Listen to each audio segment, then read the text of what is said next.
আমরা যদি গাজার ঘটনা যদি দেখি, আন্তর্জাতিক পর্যায়ে এরকম প্রতিবাদ জানাইতে হলে ওটা তো লাগবে ইংরেজি ভাষা। তো এই জন্যেই আর সাথে সাথে দাওয়াতি কাজের জন্য এবং এই পুরো পৃথিবীর নেতৃত্ব দেওয়ার জন্য ইংরেজি ভাষাটাই এখন একটা বড় হাতিয়ার। তো আলহামদুলিল্লাহ এই যে বিভিন্ন মাদ্রাসায় ইংরেজি চর্চা শুরু হয়ে গেছে। আর এই বিষয়ে কাশিফুল উলুম এখানেও আমরা রেগুলার আসি, যাতে এখানেও ছাত্ররা আলেম হওয়ার সাথে সাথে ইংরেজিতেও দক্ষ হয়ে যায়।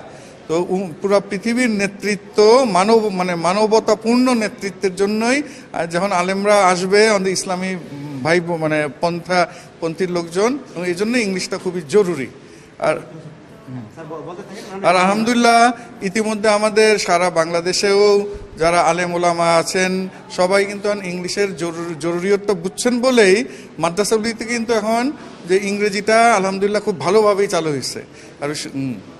আর বিশেষ করে এই কাশিফুল উলুম এই মাদ্রাসাতে আমিও মাঝে মাঝে আসি এখানে, এবং এখানকার ছাত্রও দক্ষ।